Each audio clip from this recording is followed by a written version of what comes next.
إبراهيم الكتاب والحكمة وآتيناهم ملكا عظيما فمنهم من آمن به ومنهم من صد عنه وكفى بجهنم سعيرا سمعنا وأطعنا غفرانك ربنا وإليك المصير. Tidakkah engkau memperhatikan orang-orang yang diberi bagian dari kitab Taurat? Mereka percaya kepada Jib dan Togut dan mengatakan kepada orang-orang kafir musyrik Makkah bahwa mereka itu lebih benar jalannya daripada orang-orang yang beriman. Mereka itulah orang-orang yang dilaknat Allah. Dan barang siapa Recording in progress. yang engkau tidak akan mendapatkan penolong baginya. Ataukah mereka mempunyai bagian dari kerajaan kekuasaan, meskipun mereka tidak akan memberikan sedikit pun kebajikan kepada manusia? Ataukah mereka dengki kepada manusia Muhammad karena karunia yang telah diberikan Allah kepadanya? Sungguh, kami telah memberikan kitab dan hikmah kepada keluarga Ibrahim, dan kami telah memberikan kepada mereka kerajaan kekuasaan yang besar. Maka di antara mereka yang dengki itu ada yang beriman kepadanya dan ada pula yang menghalangi manusia beriman kepadanya. Cukuplah bagi mereka neraka jahanam yang menyala-nyala apinya. Maha besar Allah atas segala firman-Nya. Alhamdulillah, terima kasih Mai. Bismillahirrahmanirrahim. Assalamualaikum warahmatullahi wabarakatuh. Selamat pagi semuanya.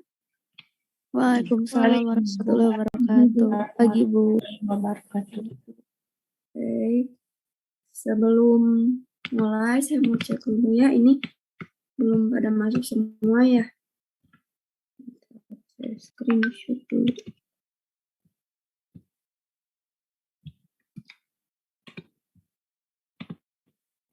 PPT saya sudah muncul di layar kalian? Sudah Bu. Sudah ya, alhamdulillah.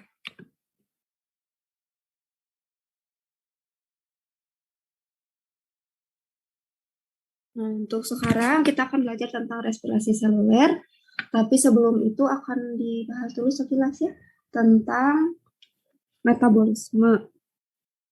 Ada yang pernah dengar metabolisme itu apa?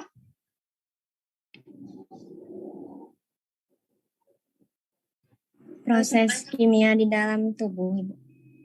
Oke, proses kimiawi yang terjadi di dalam tubuh, betul ya. Bisa perombakan, bisa juga penyusunan ya, kalau metabolisme itu. Nah, ada dua kalau kita kelompokkan. Yang pertama itu ada katabolisme, dan yang kedua itu ada anabolisme. Ini suara saya jelas? Atau putus-putus di kalian? Jelas Ibu. Kalau putus-putus nanti tolong infokan ya di WA. Yang pertama katabolisme. Nah, katabolisme itu pasti lawannya dengan anabolisme ya. Kalau katabolisme itu pemecahan atau perombakan, maka anabolisme itu adalah pembentukan. Ya. Apa yang dibentuk, apa yang dipecah, itu pastinya adalah suatu senyawa ya. Kalau misalnya dipecah berarti dari yang kompleks menjadi sederhana. Tetapi kalau dibentuk dari sederhana menjadi yang kompleks gitu. Nah, untuk katabolisme ini menghasilkan energi ya. Jadi pemecahan molekul kemudian menghasilkan energi.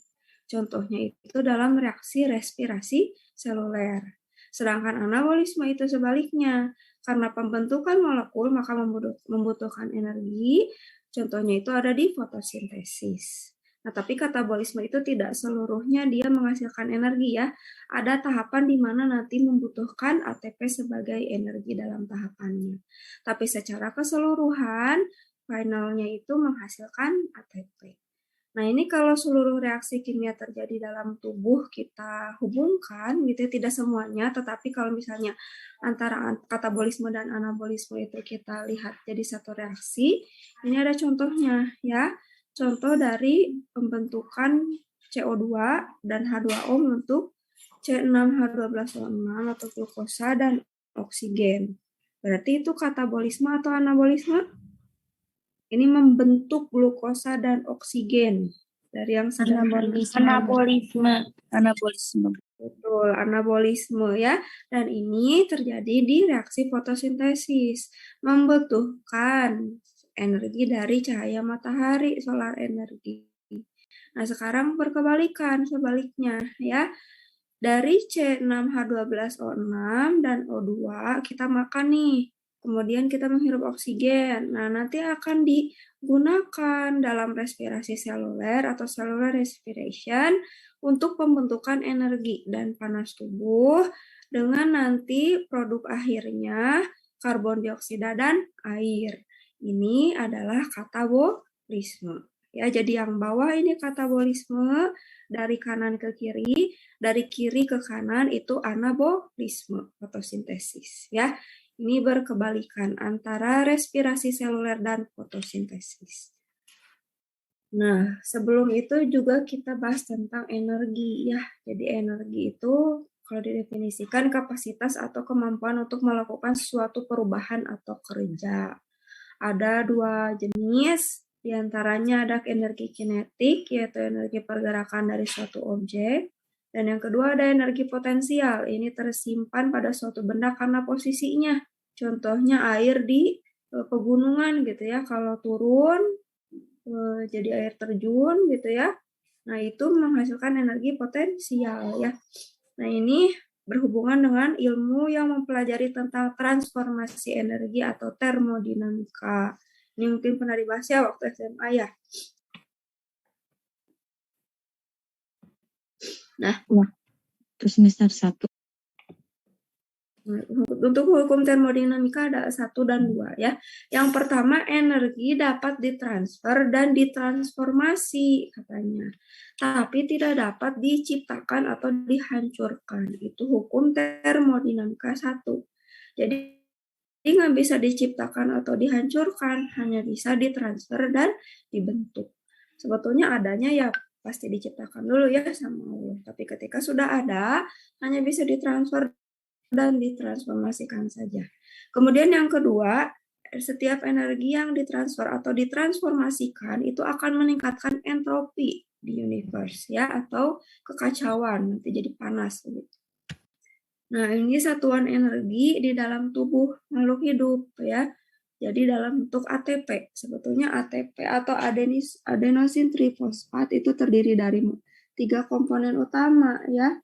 Yang pertama itu ada trifosfat atau 3 glusfosfat, kemudian gulanya gula ribosa, dan ini basa adenin. Dari sini nih mirip dengan komponen nukleotida ya, yang ATP ini. Nah, bagaimana caranya ATP ini dapat digunakan sebagai energi? Itu terjadi karena adanya hidrolisis ATP ya. Tentu saja ada H2O di sini masuk, nanti akan memecah trifosfat ini, fosfatnya lepas 1, ini jadi ADP. Pemecahan molekul ATP menjadi ADP dan inorganik fosfat itu menghasilkan energi ya. Jadi adanya hidrolisis ATP itu menghasilkan energi ya. Inilah penggunaan ATP di dalam tubuh kita. Jadi ketika dia terpecah maka menghasilkan energi. Ingat ya, jadi dari ATP ke ADP itu menghasilkan energi. Hati-hati terbalik. Nah ini, yang mana yang menghasilkan energi, dari bawah ke atas atau dari atas ke bawah? Dari ATP ke ADP. ke ADP. Jadi dari yang 1 atau 2? Di kursus saya kelihatan ini. Dari 2 ke 1. Iya, dari 2 ke 1 ya. Ini yang menghasilkan energi. Energi ini nanti digunakan untuk cellular work ya. Sedangkan sebaliknya kalau dari ADP ke fosfat itu diperoleh dari makanan ya. Nah, sekarang untuk pemakaian energi itu banyak sekali terjadi di dalam tubuh. Contoh reaksi kimia sederhananya misalnya pembentukan glutamic acid menjadi glutamin. Bagaimana caranya? Ternyata membutuhkan energi. Di sini ada glutamic acid, kemudian ada ATP. ATP-nya ini terhidrolisis ya menjadi ADP dan fosfat. Fosfatnya menempel pada glutamic acid. Jadi terfosforilasi ya, glutamic acidnya terfosforilasi. Oleh apa? Oleh fosfat yang dipecah dari ATP. Ini membutuhkan energi ya. Nah, Setelah itu masuk NH3. Bergabung dengan yang tadi, glutamic acid yang sudah ditempel fosfat, maka menjadi glutamin. Ya. Ini pembentukan glutamin. Kemudian yang kedua, ini yang pernah kalian pelajari ya minggu lalunya lagi. Ada perpindahan molekul melalui apa ini namanya? Protein apa? Protein membran. Protein membran, lebih spesifiknya lagi namanya protein apa?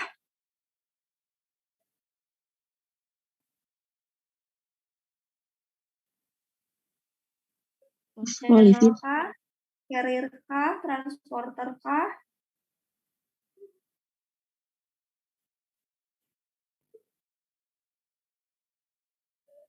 Ayo, apa ini? Ini yang pertukaran molekul. Yang 3 keluar, 2 ke dalam.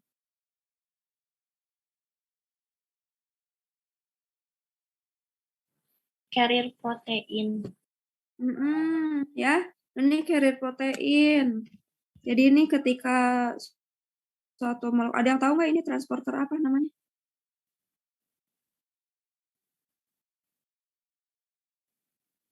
Ion apa dan apa?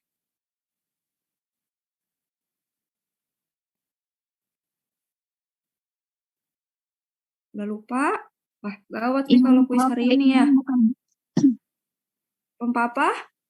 Ion protein bukan. Ion apa namanya? Yang pertukaran keluar dan ke dalam suatu ion yang menyeimbangkan muatan. Na plus sama K plus bukan? Nah, itu. Ini Popa Na plus K plus ya. Berubah konformasinya tuh, coba lihat. Nah, ini apa yang terjadi? Jadi ini melibatkan ATP ya. ATP terhidrolisis, maka ini membutuhkan energi ya. Fosfatnya nempel di sini. Nih, maka konformasinya akan seperti ini. Sehingga molekul dari dalam menempel di sini. Kemudian ketika fosfatnya terlepas, maka molekul yang sudah menempel di protein transporter ini nanti akan keluar, ya. Nah, ini membutuhkan ATP di sini dalam transportasi molekul. Kemudian yang sebelah kanan, ini apa yang sebelah kanan? Baru minggu lalu nih. Yang catwalk, Ibu. Iya, catwalk apa ini? Ngapain tuh dia?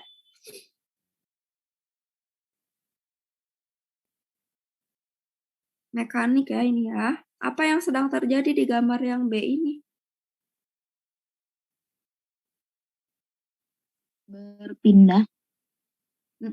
Apa yang dipindahkan? Vesikelnya berpindah. Vesikelnya membawa sesuatu ya. Berpindah diperantarai oleh siapa? Oleh motor protein melalui jalan. Betul, melalui motor protein yang berjalan di atas apa ini? Mikrotubulus, Bu. Iya, mikrotubulus ya. Ini perpindahan vesikel yang membawa molekul yang diperantarai oleh motor protein yang melintasi mikrotubulus. Dan pergerakan motor proteinnya tentu saja ini membutuhkan ATP ya.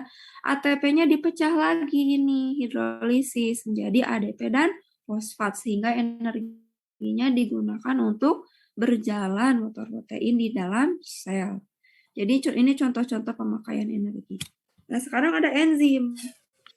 Enzim itu protein, tapi tidak semuanya protein ya, sebagian besar protein. Ada juga bagian yang bukan protein. Biasanya berikatan dengan koenzim dan kofaktor. Apa bedanya? Dibuka lagi ya catatan di SMA-nya. Nah, ini berperan sebagai biokatalisator, katalisator ya, yang sifatnya itu adalah mempercepat reaksi kimia. Hanya mempercepat saja, tetapi tidak ikut bereaksi dengan substrat ya, dan dapat aktif bekerja pada temperatur dan pH tertentu. Jadi ada suhu optimum dan pH optimum di mana enzim tersebut dapat bekerja dengan efektif. Nah, enzim ini tadi mempercepat reaksi kimia antara apa dan apa? Antara suatu substrat dengan substrat yang lain atau dia sendiri berubah menjadi molekul lain, ya. A ke B, B ke C diperantarai oleh enzim 2, C ke D diperantari oleh enzim yang ketiga. Ini enzim 1, 2, 3. Artinya ini sifatnya spesifik ya, enzimnya ini bekerja mempercepat reaksi kimianya itu spesifik, tidak boleh asal-asalan. Bagaimana prosesnya? Jadi yang pertama dilihat ya. Substrat memasuki sisi aktif katanya ya. Sisi aktif dari mana? Dari enzim. Jadi di dalam enzim ini terkandung sisi aktif. Ada bagian sisi aktif seperti ini ya. Yang ini akan fit atau matching gitu ya. Jadi seperti puzzle begitu. Akan matching dengan substratnya. Nah, nanti ketika substratnya masuk, maka nanti akan ada interaksi ya antara substrat dengan substrat yang lain atau substrat itu sendiri. Kemudian nanti akan mengalami perubahan ya. Enzim ini akan mempercepat reaksi. Bertemunya yang hijau dengan yang merah ini membentuk produk yang tentu saja akan berbeda dengan yang hijau dan yang merah ini ya. Ketika sudah terbentuk produk, maka nanti produknya akan terlepas dari enzim. Enzimnya nanti dapat digunakan kembali untuk mengkatalis substrat yang serupa lainnya. Jadi kurang lebih seperti itu cara kerja enzimnya. Nah, di sini ini kayak comblang aja kan, cuma mempertemukan yang hijau dan yang merah, tetapi dia tidak ikut bereaksi. Mana ada comblang ikut nikah gitu kan. Nah, ini dia tidak ikut bereaksi, tetapi nanti dia akan bekerja kembali menemukan substrat yang serupa. Gitu ya. Nah, enzim ini ternyata ada inhibitornya. Jadi dia tidak akan aktif gitu, ada penghambatnya. Inhibitor itu penghambatnya ya. Dia tidak akan aktif ketika ada inhibitor. Dan inhibitor itu sifatnya ada yang kompetitif dan non-kompetitif. Contoh, yang kompetitif ya. Untuk yang substrat yang warna biru ini ya, ini enzim warna ungu. Nah, di sini bisa kalian lihat ini bentuknya match ya dengan enzimnya gitu. Di sisi aktif nanti akan berikatan substrat ini.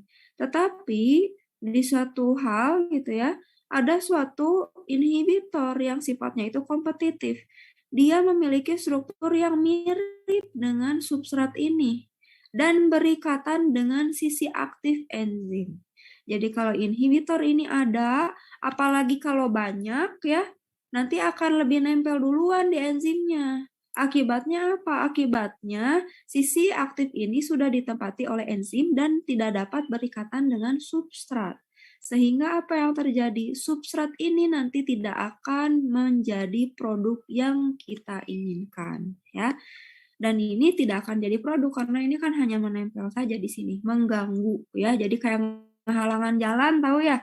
Orang diem di depan pintu gitu. Orang yang mau masuk kan susah ya. Nah, ini adalah kompetitif inhibitor atau inhibitor kompetitif. Nah, sedangkan yang non-kompetitif ini seperti musuh dalam selimut ya. Dia itu tidak berikatan dengan sisi aktif tetapi pada sisi yang lain. Nah, di sini.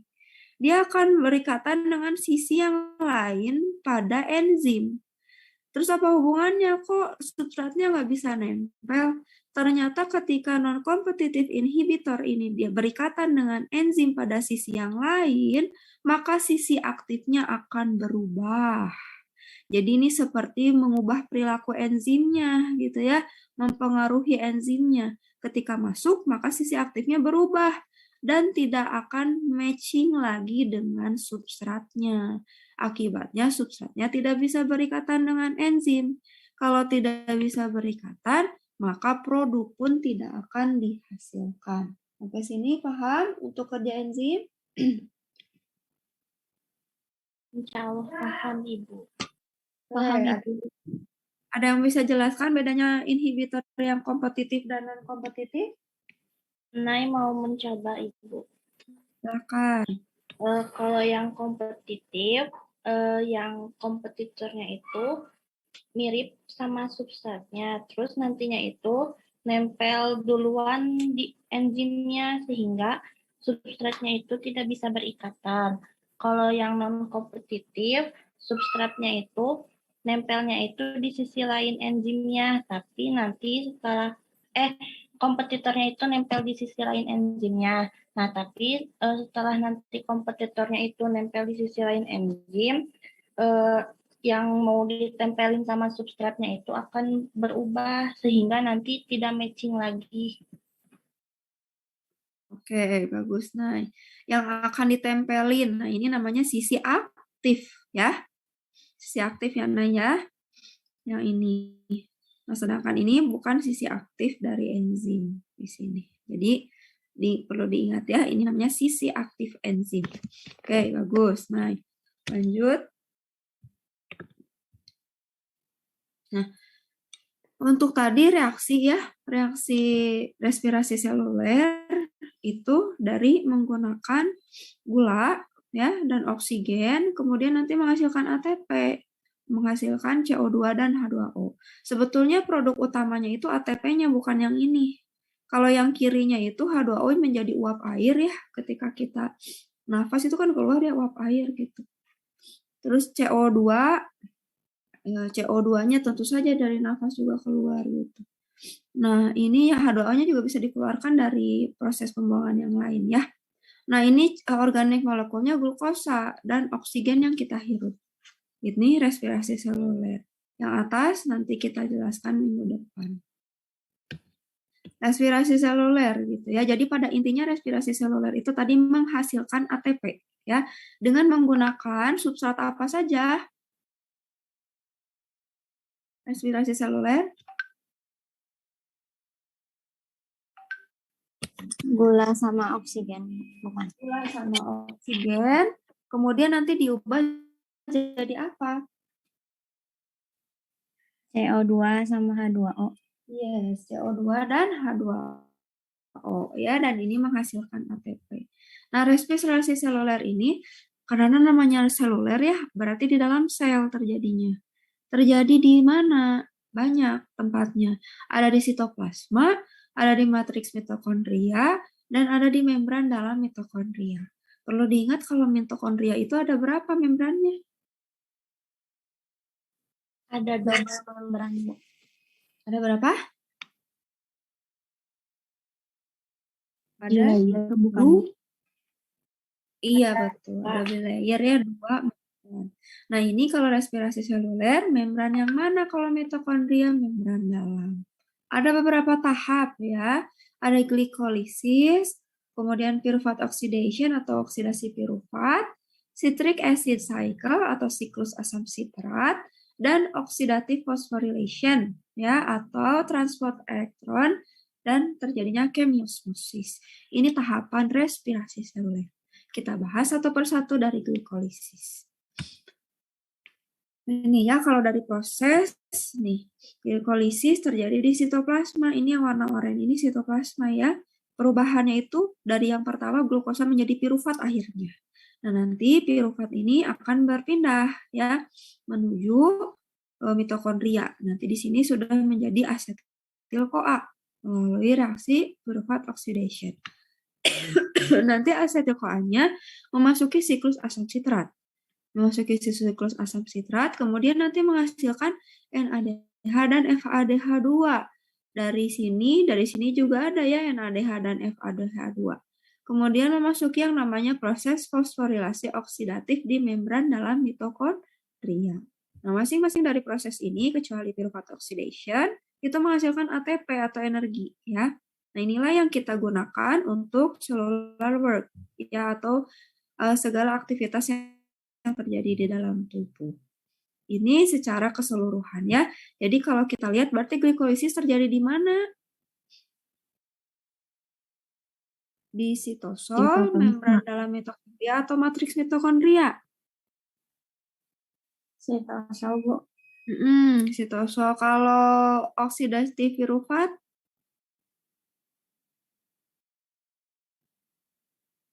Oxidative phosphorylation.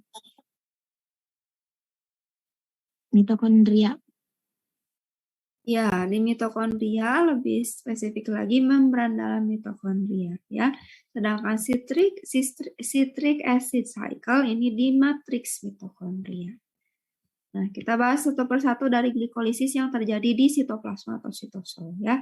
Tadi produk substrat awalnya itu adalah glukosa. Ya, glukosa ini nanti akan berubah ya. Berubahnya kenapa? Karena di sini ternyata terjadi hidrolisis ATP ya. Hidrolisis ATP, ngutang dulu nih pakai ATP. Nah, padahal tadi untuk respirasi seluler menghasilkan ATP ya. Nah, ini yang saya maksud tidak seluruhnya menghasilkan ATP, tetapi ada tahapan di mana dia itu menggunakan ATP ya. Di pertama ini yaitu glukosa menjadi glukosa 6-fosfat. ATP-nya digunakan terhidrolisis menjadi ADP.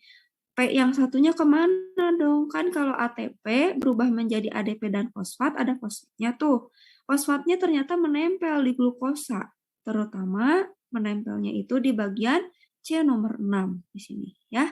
Nempel fosfatnya, sehingga namanya berubah menjadi glukosa 6-fosfat. Artinya ada fosfat yang menempel di karbon nomor 6 dari molekul glukosa. Ya. Nah, inilah perubahan glukosa menjadi glukosa 6-fosfat oleh hidrolisis ATP. Kemudian glukosa 6-fosfat berubah menjadi isomernya, yaitu fruktosa 6-fosfat. Tentu saja kedua tahapan ini membutuhkan enzim. Enzim yang mengkatalis perubahan glukosa menjadi glukosa 6-fosfat itu adalah heksokinase. Biasanya akhiran ase-ase ini enzim ya. Sedangkan glukosa 6-fosfat berubah menjadi fruktosa 6-fosfat itu dikatalis oleh enzim fosfoglukosa isomerase. Ya, jadi diubah isomernya, jadi glukosanya diubah menjadi isomernya yaitu fruktosa. Nah, dari fruktosa 6-fosfat ada lagi nih kebutuhan ATP ya. Minjem lagi 1 ATP, boleh ya. ATP-nya hidrolisis nih, terhidrolisis menjadi ADP dan fosfat. Fosfatnya menempel lagi di fruktosa 6-fosfat. Di mana? Di karbon nomor 1 nih. Ini nomor 1. Jadi urutannya kalau kalian hitung tuh di sini ya 1, 2, 3, 4, 5, 6 ya. Ini nomor 1 nempel fosfat nih. Jadi namanya apa? Namanya 1,6 bifosfat di sini karena menempel 2 fosfat. Jadi keseluruhannya namanya fruktosa 1,6 bifosfat. Dan tentu saja fruktosa 6-fosfat ini dikatalis oleh enzim fosfofruktokinase 1 sehingga dapat berubah menjadi fruktosa 1,6 bifosfat. Sampai sini dulu paham? Paham? Bingung? Masih bingung, Ibu. Masih bingung? Kalau online nggak rame ya, biasanya kalian rame. Saya ulangi ya. Jadi glukosa awalnya substratnya. Glukosa itu kan tadi ya, di awal itu glukosa nanti akan dirombak ya menjadi pirufat. Nah, cerita dari glukosa ke pirufat ini panjang, ada di dalam proses namanya glikolisis. Pertama, ada molekul glukosa nih yang kiri ya. Glukosa ini harus diubah menjadi glukosa 6-fosfat. Bagaimana caranya? Dia membutuhkan ATP. ATP-nya dihidrolisis menjadi ADP dan fosfat. Fosfatnya menempel di glukosa. Menempel di mana? Menempel di karbon. Ini kan karbon nih. Yang siku-siku ini kan karbon ya. Menempel, dan ini juga karbon. Menempel di karbon nomor 6 dari glukosa. 1, 2, 3, 4, 5, 6 nih. Karbon nomor 6 dari glukosa ditempeli oleh fosfat. Ini fosfatnya OPO3 2- ya. Ditempeli oleh fosfat. Sehingga namanya menjadi apa? Menjadi glukosa 6-fosfat. Karena adanya fosfat yang menempel pada karbon nomor 6 dari glukosa. Dan reaksi penempelan fosfat dari hidrolisis ATP ini tentu saja dikatalis oleh enzim yang namanya heksokinase. Sampai sini dulu paham? Paham. Paham ya? Jadi enzimnya apa nih dari glukosa ke glukosa 6-fosfat? Heksokinase. Oke, heksokinase. Substratnya apa saja? Glukosa. Sama? Betul. ATP. Iya, pintar. Glukosa dan ATP substratnya. Sedangkan produk dari katalis heksokinase ini apa? Glukosa 6-fosfat. Nah, betul ya. Paham ya? Nah, glukosa 6-fosfat ini berubah kembali. Tapi kalau yang ini tidak ditempeli fosfat lagi, hanya diubah menjadi isomernya. Isomer glukosa itu salah satunya adalah fruktosa. Ini dikatalis oleh siapa? Oleh enzim fosfoglukosa isomerase. Nah, ini gampang ya. Kemudian fruktosa 6-fosfat ditempeli lagi oleh fosfat. Dari hidrolisis apa? Kok bisa ada fosfat? ATP menjadi ADP dan fosfat. Iya, betul. ATP terhidrolisis menjadi ADP dan fosfat, sehingga fosfatnya menempel di fruktosa 6-fosfat ya. Sehingga berubah menjadi fruktosa 1,6 bifosfat. Dan ini dikatalis oleh enzim apa? Fosfofruktokinase 1. Ya, betul. Fosfofruktokinase 1 ya. Nah, sekarang fruktosa 1,6 bifosfat ini terpecah menjadi 2 molekul ya, yaitu menjadi dihidroksiaseton fosfat dan gliseraldehid 3-fosfat. Tetapi ini saling berkebalikan. Ya, dari dihidroksiaseton fosfat itu bisa menjadi gliseraldehid 3-fosfat. Ini biasa disingkat dengan istilah G3P. Yang ini ya. Ini G3P. Isi lupa ya. Nah, gliseraldehid 3-fosfat. Ini tapi lebih umum, ini yang terbentuk. Nah, sehingga dari fruktosa 6 bifosfat ini terbentuk 2G3P. Jadi ini pecah menjadi 2 ini. Jadi fruktosa 1,6 bifosfat itu terpecah menjadi 2G3P. Ada 2 G3P-nya. G3P-nya masih bisa berubah menjadi dihidroksiaseton fosfat ya. Jadi perlu diingat dari satu glukosa itu menghasilkan berapa G3P? 2. G3P. Yes, ingat ya. Jadi 2. Oke. Nah, untuk ini nanti G3P itu mengalami tahapan ya. Tahapan masing-masing. Jadi ada 2 molekul G3P nih ya. Tapi saya bahasnya cuma satu aja ya, karena sama. Kita lihat apa yang terjadi di G3P. Gliseraldehid 3-fosfat ini masing-masing dari G3P itu nanti akan berubah lagi menjadi 1,3 bifosfoglycerat ya. Nah, ini membutuhkan reduksi dari 2 NAD+. Reduksi dari NAD+ menjadi NADH. Ya, jadi NAD+ tereduksi menjadi NADH dan dikatalis oleh enzim gliseraldehid 3-fosfat dehidrogenase. Ini namanya mirip-mirip ya, jadi lebih gampang. Gliseraldehid 3-fosfat dan enzimnya juga gliseraldehid 3-fosfat dehidrogenase. Ini menjadi 1,3 bifosfoglycerat. Coba lihat tulisannya, 2 molekul total. Tentu saja karena tadi dari 1 molekul glukosa itu menghasilkan 2 molekul gliseraldehid 3-fosfat ya.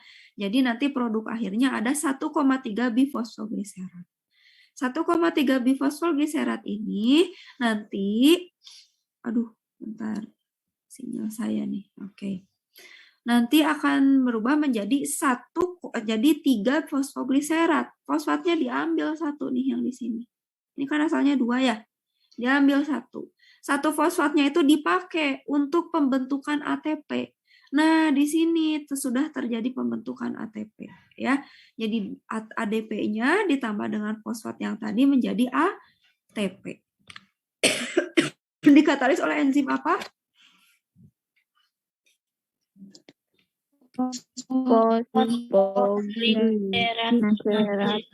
Kinase.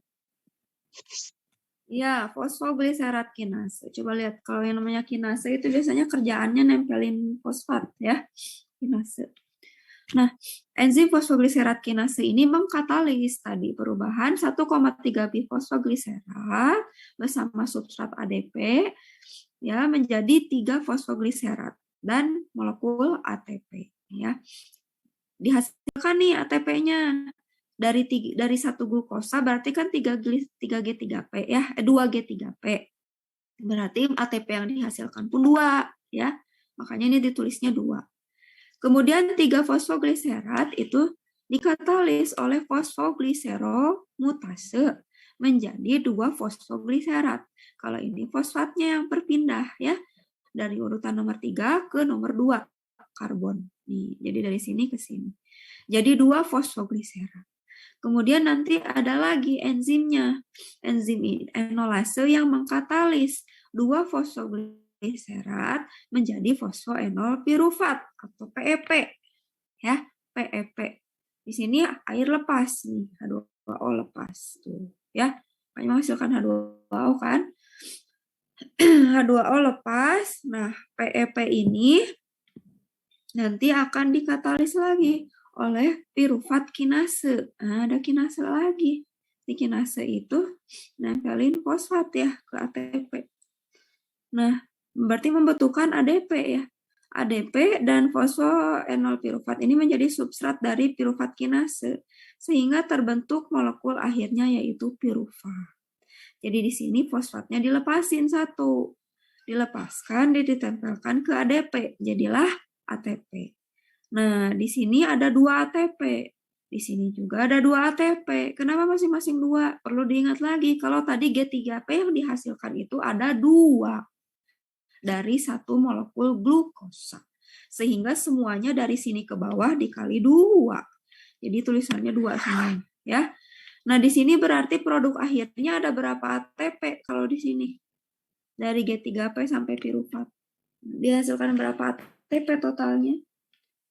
4 ATP. ATP. Ya, betul. 4 ATP. Ya. Nah, 4 ATP ini, 2 ATP-nya dipakai buat bayar hutang. Hutang yang mana? Hutang yang ini. Nah, ini kan punya hutang nih. Tadi pakai ATP ya. Pakai energi. Dibayar hutangnya ke sini 2. Jadi tinggal berapa produk ATP akhir di glikolisis? 2. Oh, ini. Jadi 2 ATP ya. Sehingga glikolisis itu produk akhirnya itu adalah molekul apa? Pirufat. Pirufat.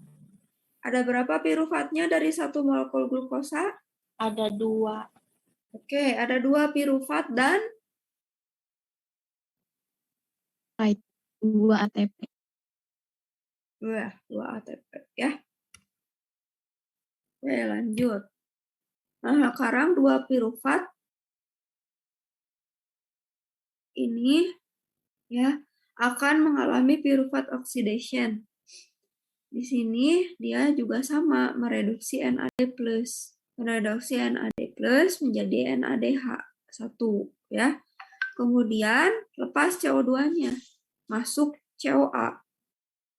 Ya. Masuk COA jadilah asetil-CoA. Asetil benzin A ya. Asetil-CoA ini nanti akan memasuki siklus asam sitrat. Nah, maka dari itu pirufat oxidation itu menghasilkan 2 NADH. Ya. Karena apa? Karena dari satu molekul glukosa menghasilkan 2 pirufat kan? Satu pirufatnya melepas NADH ya. Jadi yang dihasilkan adalah 2 asetil-CoA dan 2 NADH. Ya, itu produk dari pirufat oxidation. Kemudian asetil-CoA-nya nanti masuk ke siklus asam sitrat. Asetil-CoA masuk ke siklus asam sitrat secara keseluruhan, coba dilihat siklusnya ya. Nanti di siklus asam sitrat itu melepas CO2. Nah ini nih, bukti kalian itu kalau respirasi mengeluarkan CO2, nafas gitu ya, CO2 keluar, ini kan produk akhir dari respirasi seluler. Kalau air tadi di sini juga udah ngeluarin air ya, H2O. Kemudian di siklus asam sitrat juga sama, nanti menghasilkan NADH 3. Kemudian menghasilkan ATP dan menghasilkan FADH2. Karena di sini piruvatnya itu ada 2, maka asetil-CoA-nya ada 2 kan? Satu putaran siklus asam sitrat itu menghasilkan 3 NADH, 1 ATP, dan 2 FADH2. Sehingga ketika asetil-CoA-nya masuk 2, ini tinggal dikali 2 saja. NADH yang ada asalnya 3 dikali 2 jadi 6. ATP yang asalnya 1 dikali 2 jadi 2. FADH2 yang asalnya 1 menjadi 2. Itulah produk dari siklus asam sitrat. Kita lihat prosesnya satu persatu. Siklus asam sitrat ini sudah terjadi di dalam matriks mitokondria, ya, karena piruvatnya udah masuk ke sini tadi. Asetil-CoA-nya, sorry. Nah, asetil-CoA ini, ya, ini tadi piruvat oxidation yang atas, ya. Asetil-CoA ini memasuki siklus asam sitrat, melepas CoA, melepas ke enzim A, berikatan dengan oksaloasetat, ya. Oksaloasetat bersama asetil-CoA tentu saja ini dikatalis oleh enzim menjadi sitrat. Sitrat nanti berubah menjadi isositrat. Isositrat menjadi alfa-kotoglutarat. Nah, disinilah dihasilkan NADH. Jadi NAD+, ya, nanti berikatan dengan H+, jadi NADH, ya. Nah, ini asam alfa-kotoglutarat juga sama nanti menjadi suksinil-CoA dan menghasilkan NADH. Jadi ada 2 nih NADH-nya. Kemudian suksinil-CoA ada ke suksinat, ini yang menghasilkan ATP. Ya. Jadi ini di sini udah ada nih 2 NADH, 1 ATP. Dari suksinat jadi fumarat, membentuk FADH2. Dari fumarat jadi malat, dari malat jadi oksaloasetat, makan lagi NADH. Oksaloasetat nanti berikatan lagi dengan asetil-CoA, membentuk sitrat. Sehingga keseluruhan siklus itu menghasilkan 2 NADH dari sini, 3 NADH dari sini, ya, 1 FADH dan 1 ATP. Kalau dari 1 molekul glukosa, berarti asetil koenzim A-nya nanti masuknya 2 kali. Sehingga produk akhirnya apa? Ada berapa? Ada apa aja produk akhir siklus asam sitrat? 6. Yang satu siklus atau Yang dari 1 molekul glukosa. Dari 1 molekul glukosa berarti 2 piruvat. Dari 2 piruvat berarti 2 asetil-CoA. Berarti produk di siklus asam sitrat ada apa aja? 6 ADH, 2 ATP, dan 2 FADH2. Iya, betul ya. Jadi ini dikali 2 semuanya. Karena asetil-CoA-nya 2 yang masuk. Kok asetil-CoA-nya 2 yang masuk? Kan diperoleh dari 2 piruvat. Kok piruvatnya ada 2? Balik lagi ke glikolisis. Piruvat ada 2 itu karena apa? Karena kan G3P-nya ada 2. G3P-nya kok ada 2 dari sini. Fruktosa 1,3 bifosfat itu terpecah menjadi 2 G3P. 2 G3P. Ingat ya, ini menjadi 2 G3P. Paham ya, 2-nya dari mana? Nah, sekarang masuklah ke oxidative phosphorylation atau fosforilasi oksidatif. Tadi sudah dihitung tuh ya. Kalau dari glikolisis yang dihasilkan apa saja tadi?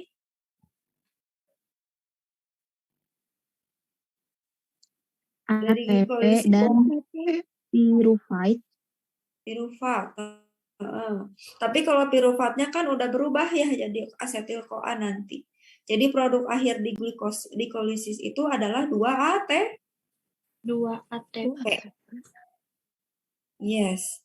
Dari fosforilasi oksidatif atau piruvat oxidation itu dihasilkan apa tadi? 2 NADH. Iya, 2 NADH. Dari siklus asam sitrat dihasilkan apa? 6 NADH, 2 FADH2, dan 2 ATP. Dari oxidative phosphorylation itu ada 2 NADH ya.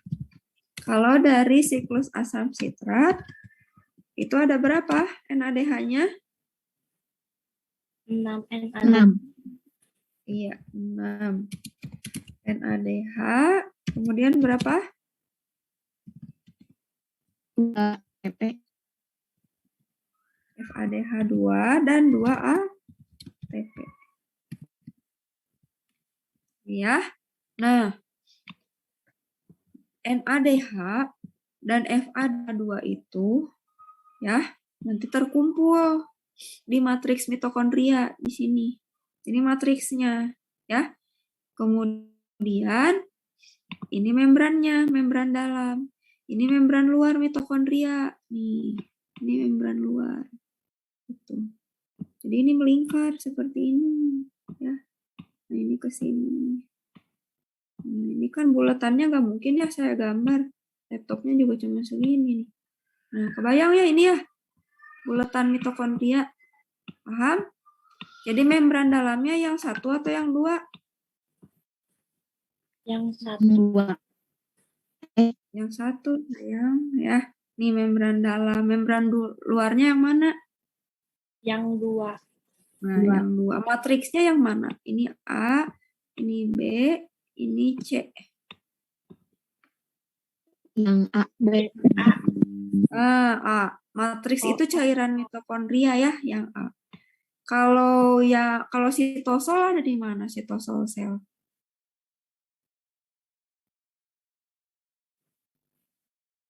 Sitosol sel yang mana? A, B, C, 1, 2. Kan ini teh mitokondria. Mitokondria itu kan ada di dalam sitosol. Yang C. Ini membran dalam. Nah, yang C ini sitosol ya. Tuh teman-temannya di luar sana. Di antara membran 1 dan membran 2 atau membran dalam dengan membran luar itu ada yang namanya ruang antar membran atau intermembrane space. Nah, ini adalah ruang antar membran, membran dalam dengan membran luar. Itu ya. Sedangkan ini matriks mitokondria.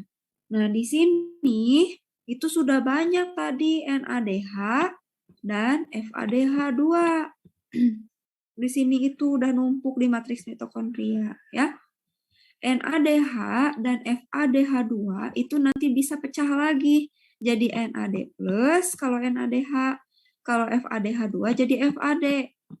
Nah, ketika pecah, maka elektronnya itu nanti akan ditangkap. Ini akan melewati sini, melewati protein-protein yang ada di membran dalam mitokondria. Melewati protein kompleks 1, sini Ki, ya, 3, CYTC, ini sitokrom C, ya, melewati protein kompleks 4, gitu. Sampai akhirnya elektronnya itu ditangkap oleh H plus dan setengah oksigen ini. 2H plus dan setengah oksigen ini menjadi H2O. Makanya respirasi seluler itu produk akhirnya menghasilkan H2O. Ya, H2O-nya dari mana? Dari proses ini, fosforilasi oksidatif. Ya, kehapus. Bentar. Ya, fosforilasi oksidatif.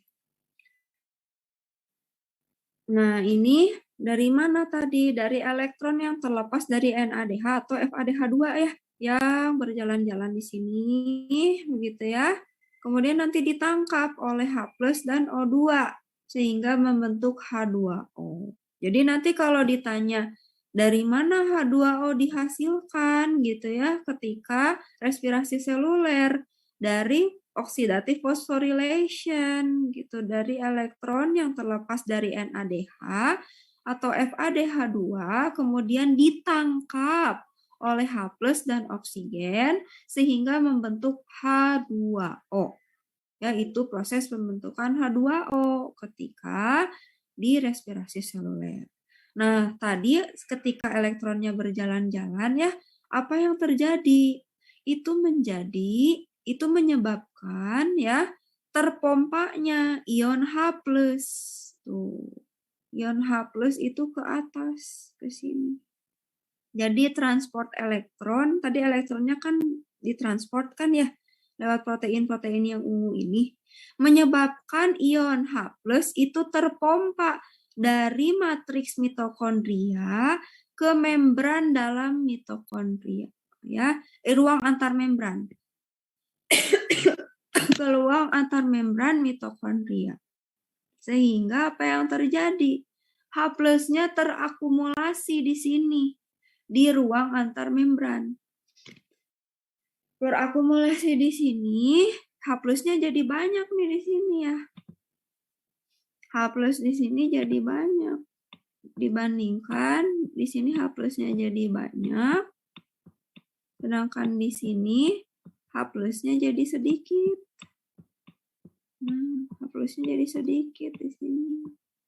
Kalian ingat lagi, kalau perpindahan molekul dari konsentrasi tinggi ke konsentrasi rendah, ya, itu bisa menjadi energi.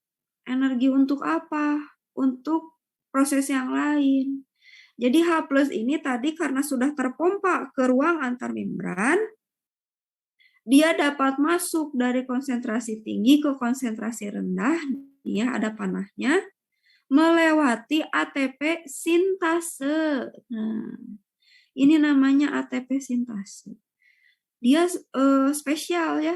Jadi ATP sintase ini ketika melewatkan H+ dari konsentrasi yang tinggi ke konsentrasi yang rendah menjadi energi untuk pembentukan ATP. Yang tentu saja dari ADP bersama dengan fosfat membentuk ATP. Paham sampai sini? Jadi awal mulanya tadi NADH sama FADH2 lepas elektronnya. Ya, elektronnya jalan-jalan, tuku-tuku ke sini, ditangkap sama H+ sama oksigen. Jadilah H2O. Elektron jalan-jalan itu menyebabkan apa? Menyebabkan H+ kepompa ke atas. Dari matriks mitokondria ke intermembran space. Kalau udah terpompa ke sini artinya H+-nya terakumulasi di ruang antar membran ya. Sehingga apa yang terjadi? H+ nanti dapat berpindah dari konsentrasi tinggi ke konsentrasi rendah melalui ATP sintase. Dan perpindahan H+ ini menjadi energi untuk pembentukan ATP menggunakan ATP sintase. Ada yang ditanyakan untuk oxidative phosphorylation? Ibu Haifa izin bertanya. Terakumulasi itu gimana? Terakumulasi itu gimana? Jadi banyak. Asalnya kan H+-nya ada di sini ya. Ada juga di sini gitu. Misalnya katakanlah sama gitu ya, katakanlah 2. Sini 2, di sini 2. Karena tadi ada elektron jalan-jalan, H+ yang 2 ini dipompa ke atas. Jadinya di sini nggak ada, di sini jadi ada 4. Kasarnya seperti itu, walaupun tidak mungkin ya di sini nggak ada banget. Jadi di sini nanti akan berpindah ke sini. Akibatnya H+ yang di sini pindah ke sini, jadinya di sini ada 4 nanti. Jadi terakumulasi jadi lebih banyak. Paham? Bu, terima kasih. Ya, sip. Ada lagi yang mau ditanyakan?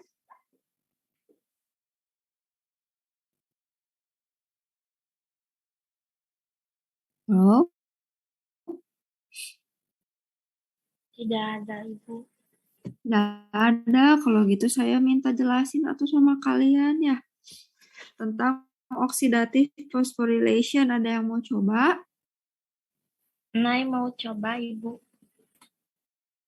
Toh, mangga. Jadi nanti itu ion-ion NADH sama FADH-nya itu lepas. Jalan-jalan Ibu di sekitar ini ke sini nanti ditangkap sama H plus sama O2. Terus nanti H plus O2-nya itu akan menghasilkan H2O. Nah, waktu ion dari NADH sama FADH-nya jalan-jalan itu, H plus-nya itu terakumulasi ke intermembran. Nah, nanti sama ATP sintase, H plus-nya itu jadi masuk dari ke daerah tinggi ke daerah rendah. Itu yang sehingga nanti menghasilkan ATP. Iya, betul ya. Tadi yang terlepas dari FADH, jadi NAD plus sama FADH2 jadi FAD itu bukan ion ya, tapi elektron. Ya. Elektron. Sip, oke, bagus. Paham ya? Itu yang fosforilatif, oxidative phosphorylation. Jadi kenapa NADH dan FADH2 itu dapat dikonversi menjadi ATP itu karena proses ini ya.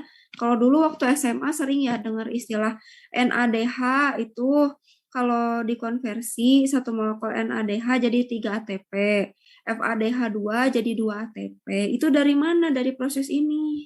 Jadi awal mulanya kan NADH sama FADH2 itu terpecah ya elektronnya nih jalan-jalan sampai pada akhirnya terbentuk ATP. Disinilah yang menyebabkan terjadinya konversi NADH dan FADH2 itu menjadi ATP. Paham ya? Jadi tadi ATP yang dihasilkan itu tidak dari ATP yang terbentuk langsung saja yang seperti ini. Nih, ini ATP ya. Kemudian apa lagi? Nah, ini ATP gitu ya. Nah, tapi ternyata ATP itu dihasilkan juga dari pemecahan NADH dan FADH2. Sehingga ya nanti terbentuk ATP-nya lebih banyak gitu ya. Nah, lebih banyaknya berapa? Kita list ya satu-satu. Glikolisis tadi yang dihasilkan 2 ATP ya, betul ya. Dan 2 NADH. Oksidasi pirufat atau pirufat oxidation itu yang dihasilkan itu 2 NADH.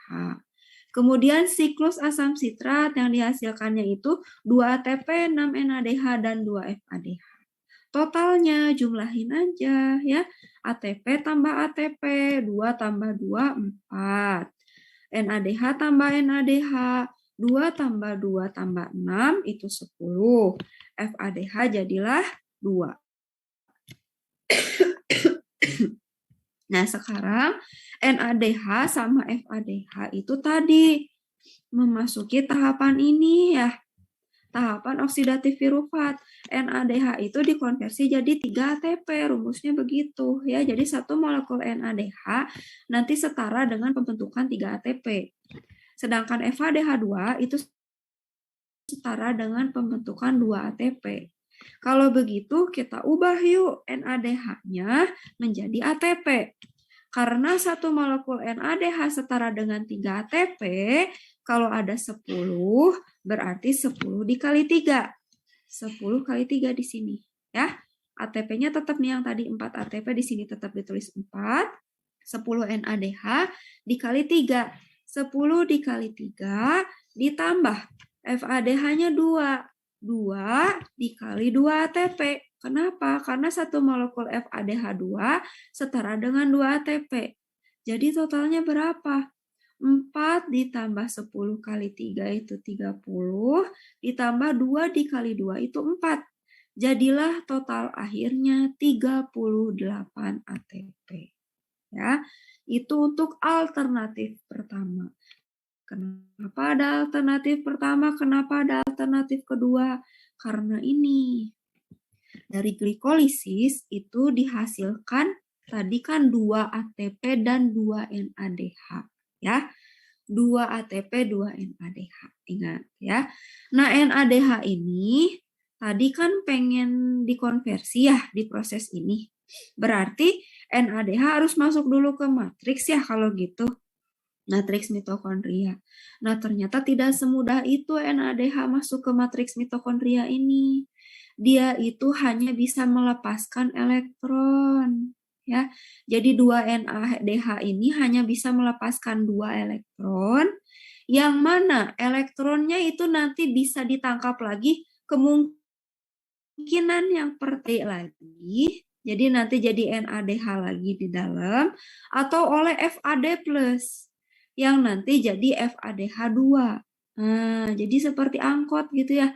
Yang ini tuh kurirnya. Saya nggak bisa masuk nih ke rumah matriks mitokondria.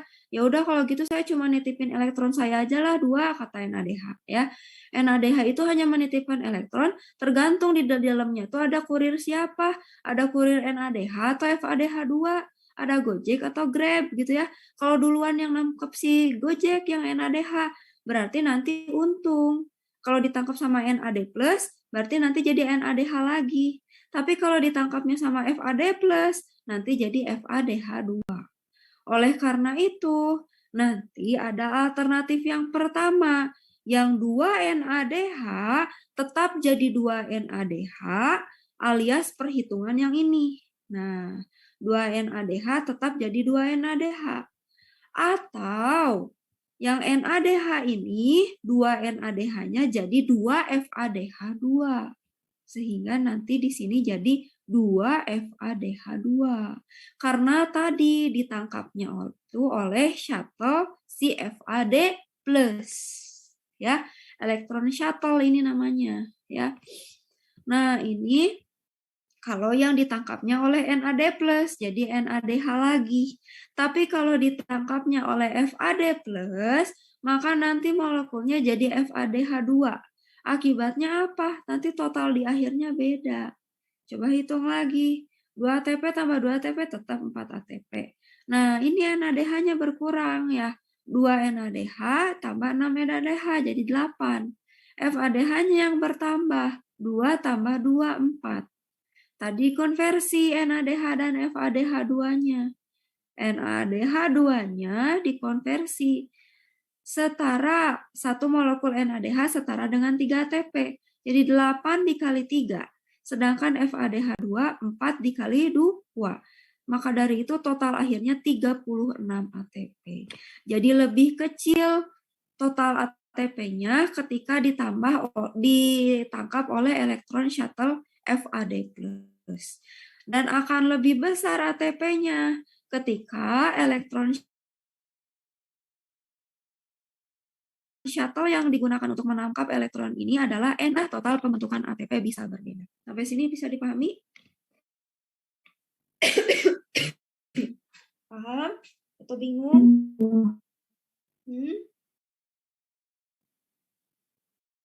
Ada yang bisa jelaskan kenapa ini bisa 38, bisa 36? Pak Bu mau coba. Yuk, silakan. Siapa? Syifa? Pak. Coba tadi nggak kedengaran? Haifa Bu.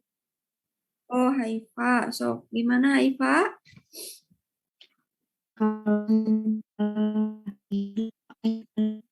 Jadi 38 dan 3 yang dihasilkannya itu 2 aja.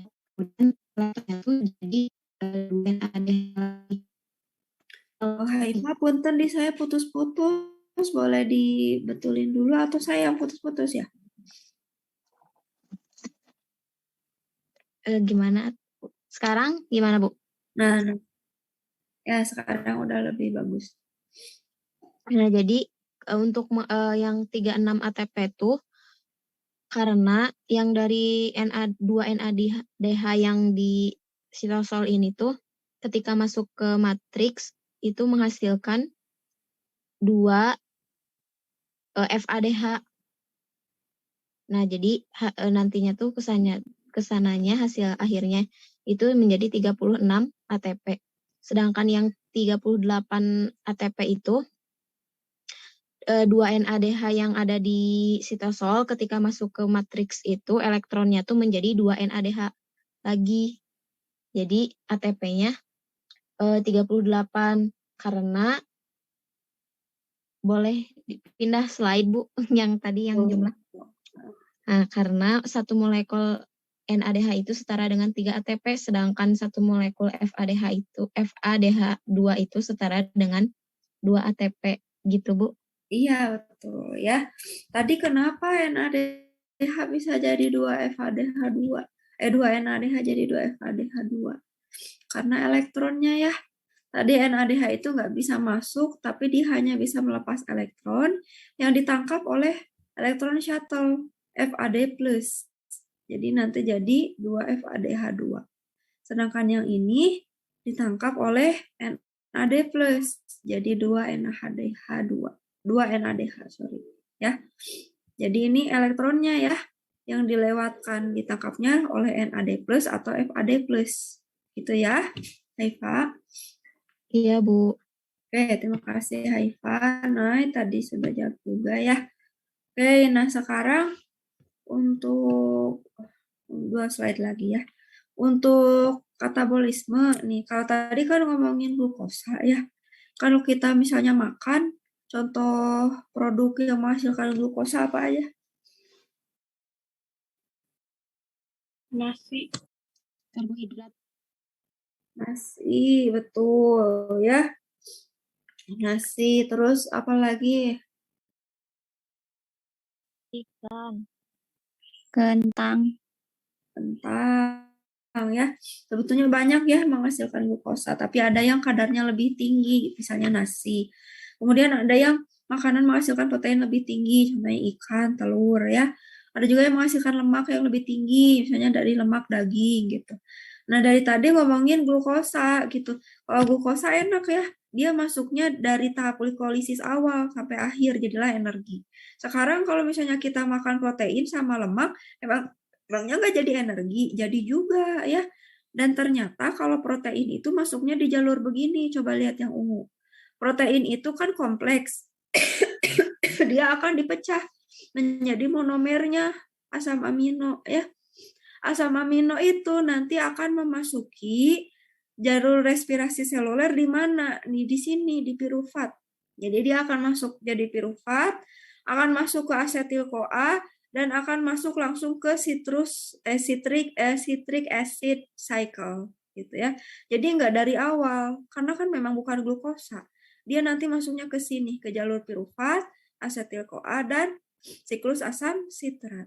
Dan pada akhirnya tetap menghasilkan energi kan itu ya. Sedangkan fat, nah fat itu kalau dipecah jadi monomernya itu ada gliserol dan asam lemak atau fatty acid.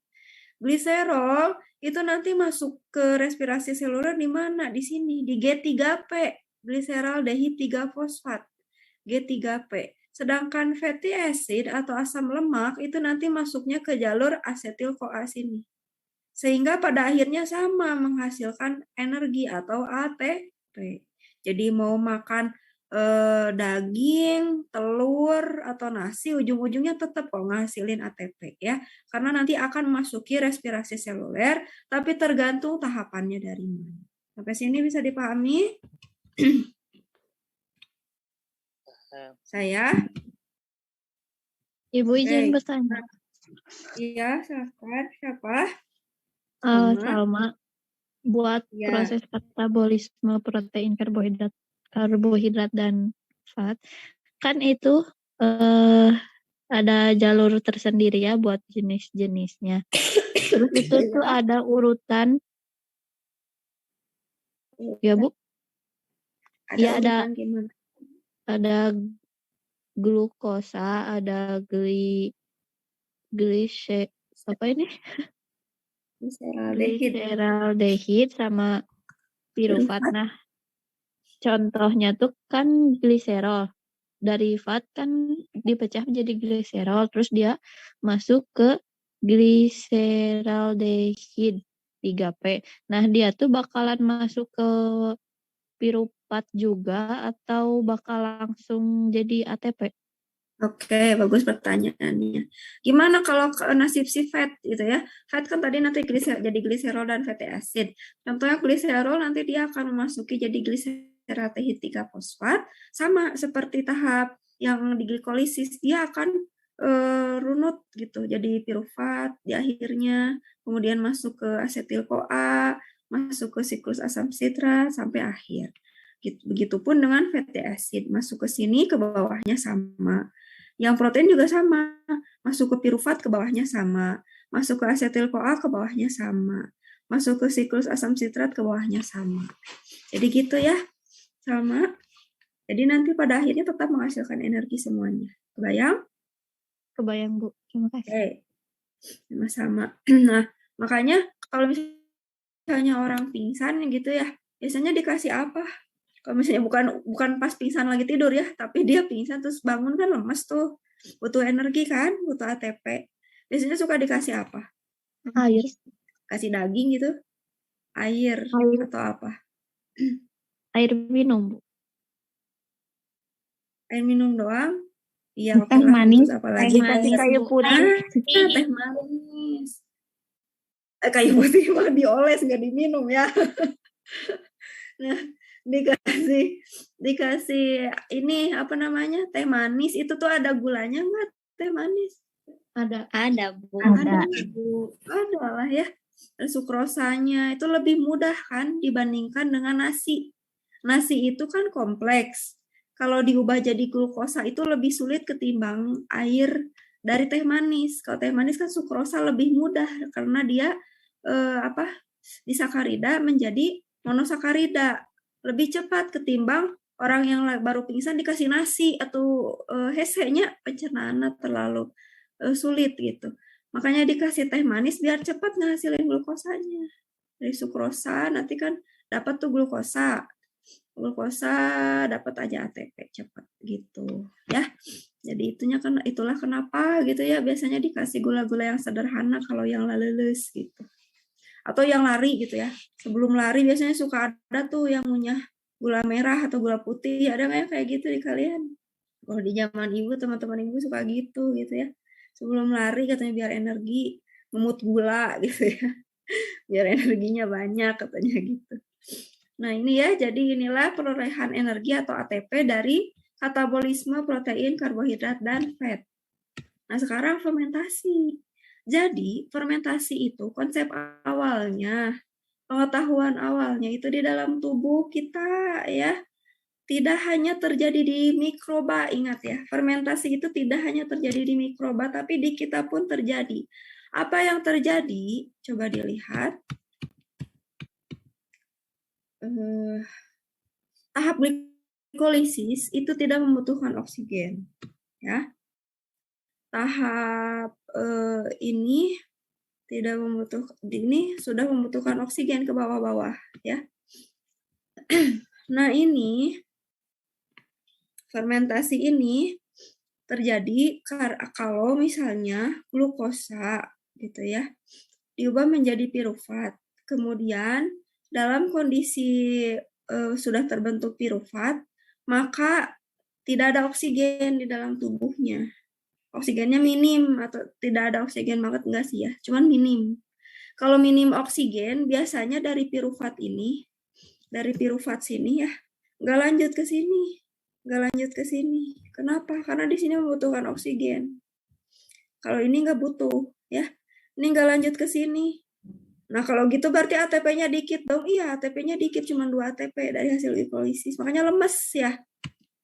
Kalau misalnya kurang ATP lari-lari, misalnya kalian lari-lari tuh, lari-lari lemes kan?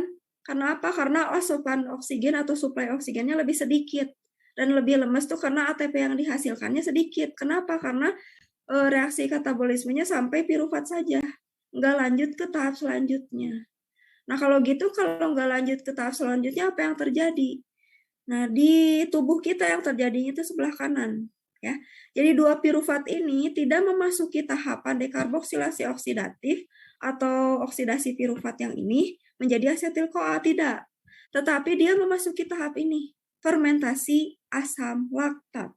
Dua piruvatnya berubah menjadi 2 asam laktat ya. 2 asam laktat inilah kalau di otot yang bikin pegel-pegel ya. Makanya orang yang habis lari-lari kurang tuh asupan oksigennya. Asupan oksigennya kurang, akibatnya Energi yang dihasilkan pun sedikit karena glikolisis doang, cuma 2 ATP. Udah mah jadi lemes, tambah-tambah ke bentuk asam laktat. Asam laktat ini bikin pegel di otot. Makanya yang habis lari suka ngap-ngapan sama pegel-pegel itu karena terjadi proses fermentasi asam laktat di dalam tubuh. Ya, jadi perlu diingat, proses fermentasi itu terjadi di dalam tubuh, ya. Nah, sekarang apa hubungannya dengan mikroba? Di mikroba, di bakteri, punya nggak mitokondria? Bakteri itu prokariot atau eukariot? Prokariot. Prokariot. Jadi punya mitokondria enggak? Enggak. Enggak. Jadi bisa terjadi enggak siklus asam sitrat? Tidak. Seperti ini, ya. Makanya dia itu belok nih fermentasi. Ada yang bisa melakukan fermentasi asam laktat atau asam asetat, ada juga yang dapat melakukan fermentasi alkohol. Seperti ragi, ya. Ragi atau yeast itu kalau dia bisa melakukan fermentasi alkohol artinya punya enzim-enzim yang dapat mengubah pirufat menjadi asetaldehid, asetaldehid menjadi etanol. Nah, ini terjadi di ragi. Ini tidak terjadi di dalam tubuh kita, ingat ya. Karena kita tidak punya enzim-enzim yang mengkatalis pirufat menjadi asetaldehid dan asetaldehid menjadi etanol. Atau kalau bisa makhluk hidup kita manusia di dalam tubuh bisa mabok sendiri ya. Kan nggak mungkin ya. Nah, ini bisa terjadi di yeast dan beberapa bakteri lain. Umumnya di ragi ya kalau ini. Nah, ini yang kanan bisa terjadi di tubuh kita dan bisa terjadi di bakteri-bakteri kelompok asam laktat, contohnya lactobacillus ya. Itulah fermentasi. Jadi fermentasi itu adalah respirasi seluler yang terjadi tanpa keberadaan oksigen. Sehingga yang dihasilkan itu hanya 2 ATP melalui reaksi glikolisis saja. Dan dilanjutkan membentuk produk asam organik lainnya atau produk alkohol ya pada fermentasi jenis-jenis tertentu. Itulah yang dimaksud dengan fermentasi. Jadi fermentasi itu masuk ke respirasi seluler. Hanya saja kondisinya tidak membutuhkan oksigen atau anaerob. Makanya biasanya kalau kalian bikin fermentasi, suka ditutup ya, bikin peyem ditutup, bikin tempe ditutup. Itu biar apa? Biar nggak ada oksigennya, biar ini memicu terjadi produk di akhirnya. Tapi ada juga yang fakultatif, ya Bu. Ada nggak apa-apa, ya nggak ada nggak apa-apa. Itu ya untuk proses fermentasi, itu bagian dari respirasi seluler. Oke, sampai sini ada yang mau ditanyakan? Ini materi minggu depan yang fotosintesis. Ibu, Pahami ya? gimana caranya kita biar si tubuh kita tidak mengeluarkan asam laktat? Soalnya kan kan itu bakalan bikin pegel ke tubuh kita gitu kalau habis olahraga. Gimana gitu Bu biar tidak terjadi asam laktat? Ini siapa namanya, Neng? Salma Bu. Sama. Oke, asam laktat ya. Kan tadi bikin otot. Gimana biar nggak bisa bikin pegel-pegel lagi gitu ya. Aduh, sebentar ya, saya minum dulu.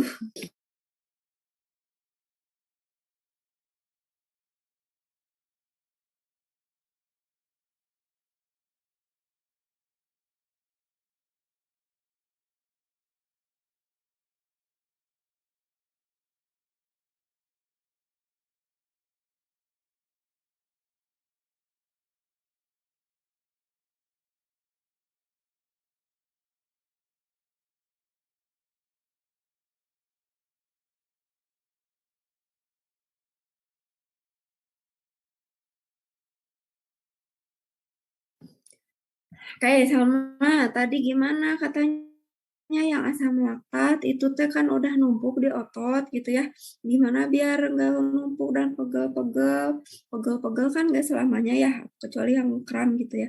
Nah biasanya kalau yang pegel-pegel suka direndam ya di air hangat gitu kan.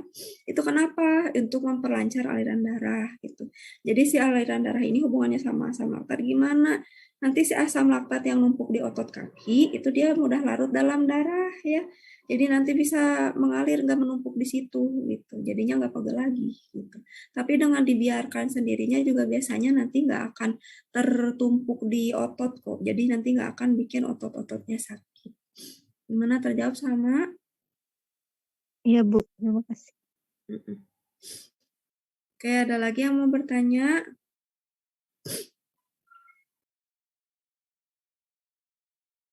Ibu, Afla mau bertanya. Ya, Afla mau nggak? Tapi yang tahapan yang tadi Bu yang glikolisis yang itu Bu. Yang glikolisis. Nih. Yang mana? Yang itu yang hasil ATP-nya Bu. Ya. Kan total dari semua reaksi itu ada yang 36 sama 38 ya Bu. Nah itu berpengaruh nggak ke tubuh kita kalau misalkan 38 jadi gimana gitu Bu? Kalau 36 jadi gimana? 38 terasa jadi sama 36. Sebetulnya ini kan proses menghasilkan ATP itu dari satu molekul glukosa gitu ya. Ada yang jadi 38, ada yang jadi 36 gitu. Nah itu yang nggak apa-apa gitu, bisa terjadi dua-duanya. Tergantung siapa yang duluan yang nangkep FAD plus atau NAD plus. Nggak akan kenapa-kenapa kalau misalnya di total di net sampai ketimbun gitu ya, kan molekul glukosa di dalam tubuh kita tidak hanya satu. Jadi keseluruhan nanti ya tidak apa-apa akan menghasilkan ATP yang cukup untuk cellular work di tubuh kita gitu. Jadi tidak selamanya nanti ditangkap oleh FAD plus, terus ditangkap oleh NAD plus, terus kayak gitu. Gitu ya, Aflah. Baik. Oke, ada lagi yang mau ditanyakan?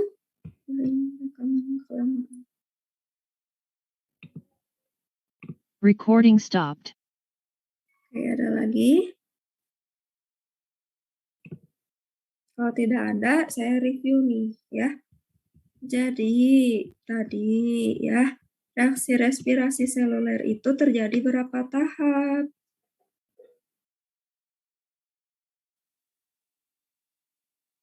Ada 3 tahapan apa? 4 Ibu. 3 ya? 4. Ya, apa aja 4?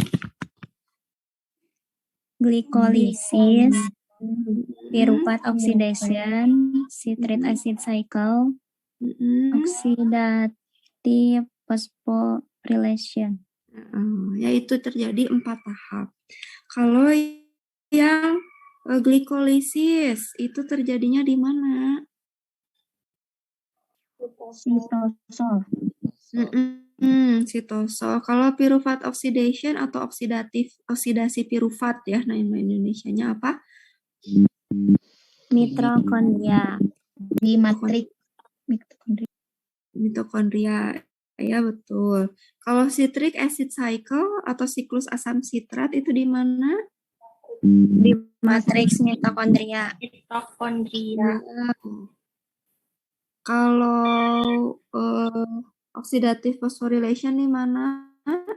Membran dalam mitokondria. Ya, betul, membran dalam mitokondria. Nah, sekarang produknya, kalau glikolisis menghasilkan substrat awalnya apa? 2 ATP sama 2 dan ATP. Ya, substrat awalnya glukosa dan ATP ya. Kemudian produk akhir dari glikolisis apa saja? 2 ATP, 2 NADH. Sama 2 ATP, 2 NADH sama FADH. FADH belum. Piruvat sama ATP. Nah, betul. 2 ATP, 2 NADH, sama piruvatnya ada berapa? Ada 2. Ada 2. Ya, yang memasuki piruvat oxidation apa? NADH, ATP atau piruvat? NADH, NADH, Bu. NHDH dan Yakin? Yang masuk Piruvat, Ibu. Piruvat. ya. Kan judulnya juga piruvat oxidation, yang masuk piruvat. Di piruvat oxidation yang terbentuk apa aja? 2 2 NADH NADH dan 2 asetil-CoA. Iya, betul. 2 NADH dan 2 asetil-CoA. Kemudian nanti yang masuk citric acid cycle apa? NADH-nya atau apanya? Asetil-CoA-nya. Oke, 1 asetil-CoA itu menghasilkan produk apa saja? 6 NADH, 2 ATP sama 2 FADH2. Itu kalau 2 molekul asetil-CoA yang masuk alias 1 Oh. molekul glukosa. Kalau 1 siklusnya menghasilkan apa? 3 NADH, 1 FADH2, 1 ATP. dan 1 Iya. ATP. Iya, betul. Tapi sekarang kalau saya nanyanya dari 1 molekul glukosa di sitrus asam sitrat itu yang dihasilkan apa saja? Dari 1 6. molekul glukosa. Iya? 6 NADH, 2 FADH2, dan 2 ATP. Iya, betul ya. Nah, sekarang NADH udah dihasilkan tuh. Dari tahapan apa saja NADH dihasilkan?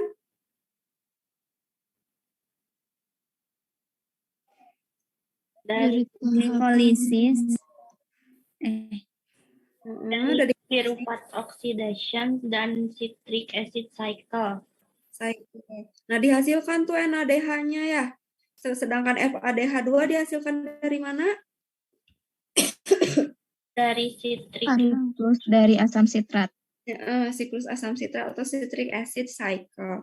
Nah, NADH sama FADH2 katanya bisa dikonversi jadi ATP. Kenapa? nanti melepaskan elektron, Ibu. Nah, pada saat melepaskan elektron di membran sel, nanti ion H+-nya terakumulasi keluar. Lalu nanti Membran di sel atau di membran mitokondria? membran mitokondria. Membran luar, membran dalam? Membran dalam. Ya. Terus tadi setelah H+-nya terakumulasi di mana? Sama ATP sintase dihasilkan ATP. Ya, jadi itulah mengapa NADH dan FADH2 dapat dikonversi menjadi ATP. Ya. Nah, NADH itu dikonversi jadi setara berapa ATP? 3 ATP. Ya, kalau FADH2 dikonversi setara dengan berapa ATP? Setara dengan 2 ATP. Oke, sekarang ada total ATP. Ada 38 sama 36. Kok bisa beda? Karena yang NADH yang ada di sitosol masuk ke mitokondrianya itu dengan cara melepas elektronnya yang masuk. Nah, elektronnya itu ada 2 kemungkinan. Kemungkinan pertama itu jadi NADH dan kemungkinan yang kedua menjadi FADH. Kalau kemungkinan yang pertama yang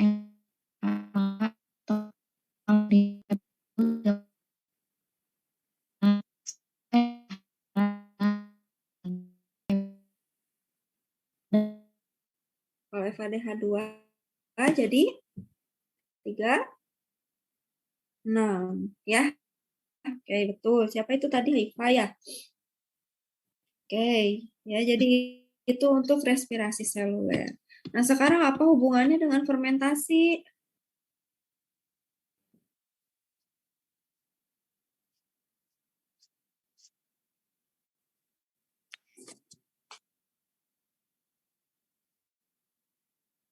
Apa hubungannya dengan fermentasi? Respirasi seluler dengan fermentasi itu hubungannya apa?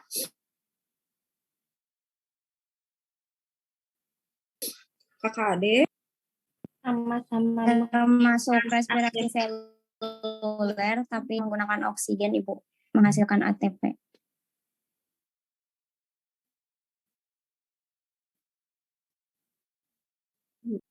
Jadi lewat prosesnya, proses apa saja kalau fermentasi? Glikolisis. Lewat glikolisis saja ya. Yang terjadi di tubuh kita itu yang mana kalau fermentasi? Lactic acid. Lactic acid fermentation. Kalau yang kiri itu biasanya sama siapa? Alcoholic fermentation.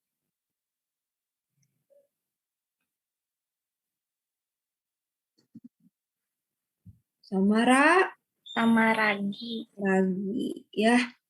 Nah, ini kalau fermentasi coba dilihat.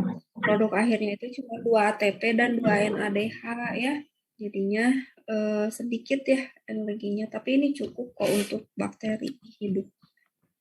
Nah, itulah untuk respirasi seluler ya. Kalau ini tuh maksudnya apa ya?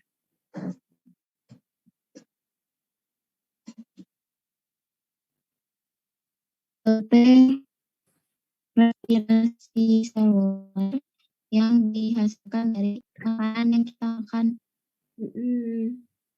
Gimana Cina kalau ini siapa ini Aflah atau Haifa?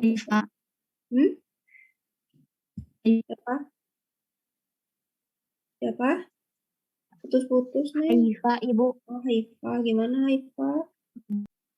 Kalau protein, kalau yang kita makan itu protein, langsung ke siklus fat itu ketahapan pirufat, nanti di pirufat ke asetil-CoA, kemudian diolah di citric acid cycle, kemudian dapat menghasilkan ATP.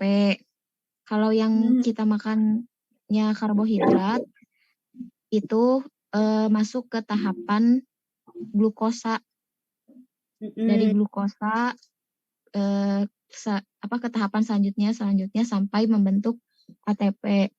Kemudian kalau yang kita makan itu lemak, nah dari lemak, fats teh. Iya betul, fat lemak, betul. Itu dari lemak tuh ada yang menghasilkan gliserol dan asam lemak. Kalau yang dihasilkan itu gliserol masuk ke tahapan gliseraldehid 3. Kemudian langsung ke tahapan selanjutnya sampai membentuk ATP. Kalau yang dihasilkannya itu asam lemak, nah langsung ke tahapan asetil-CoA. Setelah asetil-CoA masuk ke tahapan selanjutnya sampai dihasilkannya ATP. Iya, betul ya. Yang fat itu memang dipecah ya, bukan salah satu gliserol atau fatty acid. Memang kalau fat itu dipecah jadi gliserol dan asam lemak. Jadi ini monomernya ya. Ini monomernya, kalau protein itu monomernya asam amino. Ini kalian harus hafal ya. Monomer sama, jadi kompleks karbohidrat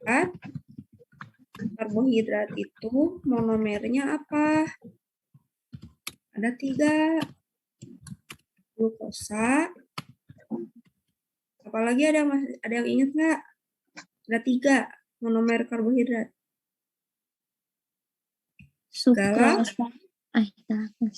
Galaktosa dan fruktosa. Kalau sukrosa itu ini ya dua gula. Kalau kompleks fat atau lemak itu monomernya asam lemak dan apa? Gliserol. Kalau protein itu monomernya apa? Asam amino. Asam amino.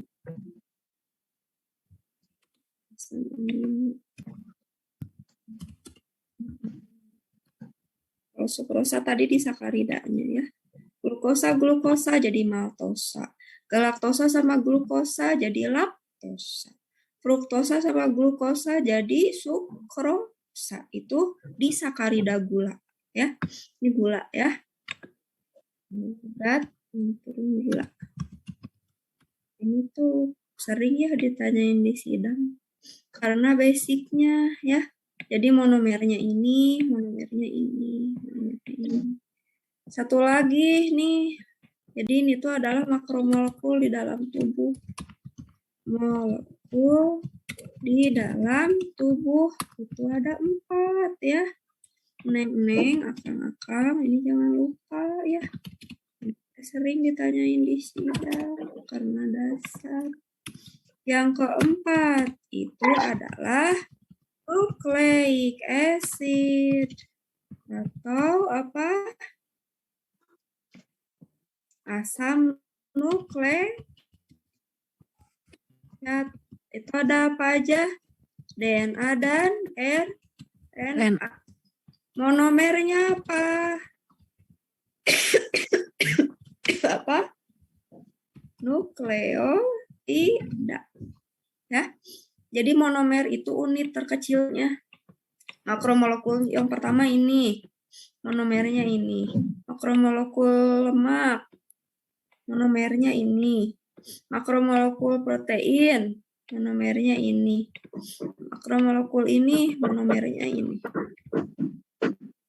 Ini kalian ya. Paham ya? Jadi makromolekul yang ada di dalam tubuh itu ini jenis-jenisnya. Oke, sebelum ditutup ada yang mau ditanya? Tidak ada? Tidak ada ya?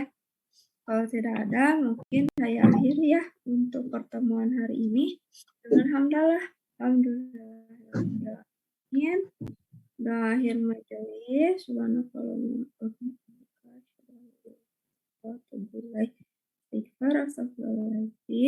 Mohon maaf tidak bisa offline ya hari ini. Mudah-mudahan minggu depan kita ketemu offline ya. Jangan lupa minggu depan kita kuis ya. Lalu untuk kuliah SF tuh sepertinya saya belum bisa offline juga ya. Jadi online untuk yang presentasi disiapkan nanti online ya. Terima kasih. Mohon maaf untuk kekurangan dari saya. Assalamualaikum warahmatullahi wabarakatuh. Terima kasih banyak. Terima kasih banyak Ibu. Cepat sembuh.